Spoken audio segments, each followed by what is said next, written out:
I figured what better way to list out all the different problems in a GTO than to sit in my GTO that currently has some problems keeping it from getting out of this garage. In no particular order, let's start with strut mounts. The strut mounts from the factory are just rubber and they have a piece of metal in them to help them retain their shape, but even that doesn't prevent that strut mount from crushing under the forces that this car is going to put it through. The struts on this car are leaned back for more sporty handling, but that puts those strut mounts under a lot of stress. Those rubber bushings are such a big problem on this car that even if you're trying to keep the car as stock as possible, I would still recommend replacing those bushings with polyurethane ones because the rubber ones just fail that quickly. Next issue. This car is sometimes known for oil starvation issues, and that's not a problem with a lot of cars that are just driven casually, but if you start putting big power down and flooring it a lot, the front sump in this oil pan is going to get starved from oil because when you floor it, everything shifts to the back, and that includes the oil in the oil pan, and if you have a sump in the front where it pulls the oil in,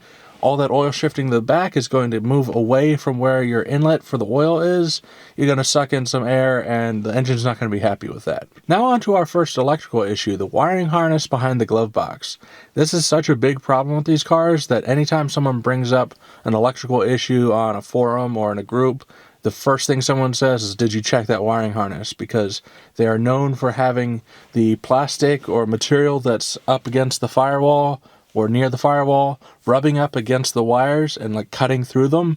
And not only does that cut the wires, but it can cause two wires to touch each other. That tends to cause weird electrical issues because things turning on and off will actually affect other things that aren't supposed to turn on and off. It is generally a good thing to check out if you own one of these cars. I haven't had any problems with it yet, but I'm definitely going to go in there soon and do some preventative work to make sure it doesn't get rubbed through. And when I do that, I'll be sure to make a video, so I hope you're subscribed so you don't miss it. Before I move away from electrical, if you have LED taillights, you may notice that your traction control is off.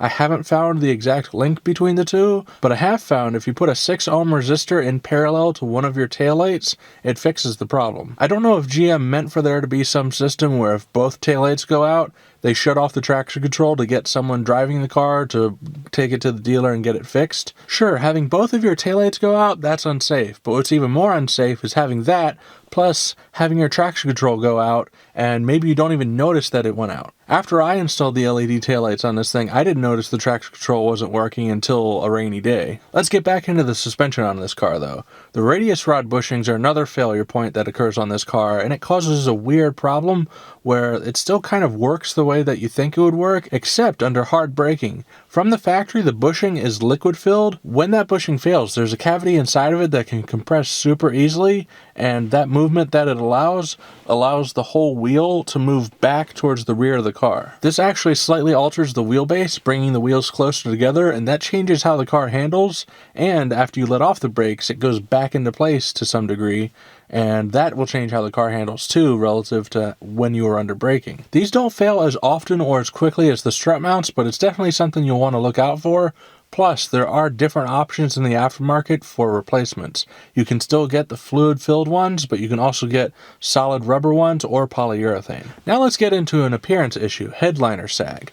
These cars are known for these headliners going, and it's not super unique to GTOs, but it is something that happens to them. This car's actually had the headliner fixed to some degree, but it's starting to go a little further back from where the repair was initially, and I'll have to get that fixed soon. The actual headliner material on this that sags down is a little more dense than typical GM 2000s and 90s material. And since we're talking about things that sag on this car, we definitely have to bring up those rear springs. Some people say that when they ship these cars from Australia to the US, they strapped them down too tight, and that's what caused the strut mounts to go and the rear springs to sag. I don't know if there's any truth to that, but the rear springs definitely do sag. You'll see a lot of pictures of GTOs where it looks like they just floored it and the back end is squatting under the torque, but that's just the springs sagging. Because of the design of the rear suspension on these cars, the rear springs are actually compressed with a lot of leverage, which may also come into play. Those rear springs are another part that even if you're trying to keep the car as stock as possible, you may want to upgrade to something beyond the factory spring because the ones that came from the factory just weren't that great, and these cars are known for breaking traction pretty easily, and you want something that's going to help keep those tires on the ground. Even if you have good tires and take the horsepower into consideration, restoration, these cars are notorious for having bad rear traction because of wheel hop. While we're at the back of the car, let's talk about the final drive gear, not particularly the gearing, but the noise that it makes. Because this car has independent rear suspension, the differential case is mounted pretty much to the chassis of the car.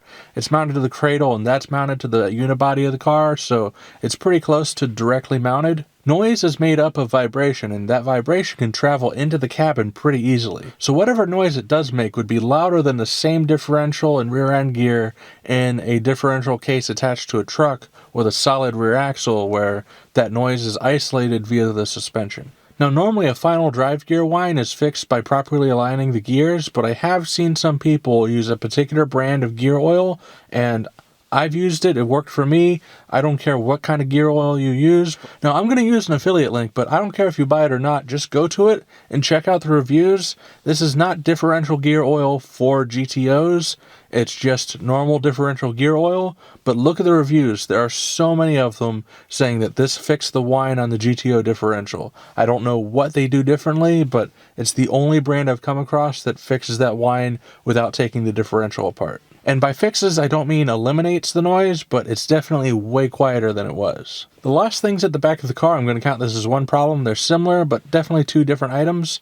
The fuel door popper and the trunk popper. They both fail pretty regularly on these cars. I don't know why. The trunk kind of makes sense. The trunk on this car is pretty heavy, and whenever you pop it to unlock it, the unlock happens, but it goes back in place immediately, and because it hasn't come up, it's still locked, and you'll pop it, you'll hear it acting, but you can't lift the trunk up. You have to press the button while pulling up on the trunk, and that's when you can get it open. But on the fuel door is lighter than most cars, and that fails too. You'll press this button behind the turn signal stalk, and normally you'd hear the motor make a noise, and you can tell it has unlocked, but it doesn't actually move away from the car, and you have to get your fingernails in there and pull it open. It's pretty annoying, and it fails on pretty much every car. Alright, we're almost at the end of this list. Now we're getting back up to the front with noisy lifters. The problem with these is that it could be related to the oil starvation issue being a constant thing, or it could just be misdiagnosed because the fuel injectors are pretty loud too. I even had a serpentine belt pulley bearing go bad on this, and I thought that noise was noisy lifters or even something worse. Noisy fuel injectors are definitely not a unique thing to the GTO, and there are definitely cars out there that have it worse, but I think because of how easy it is to hear the injectors that the lifters don't get hurt until they're really bad. Two ways that people generally go about doing preventative maintenance with that is either by upgrading the oil pump or by going with a different design for the oil pickup tube,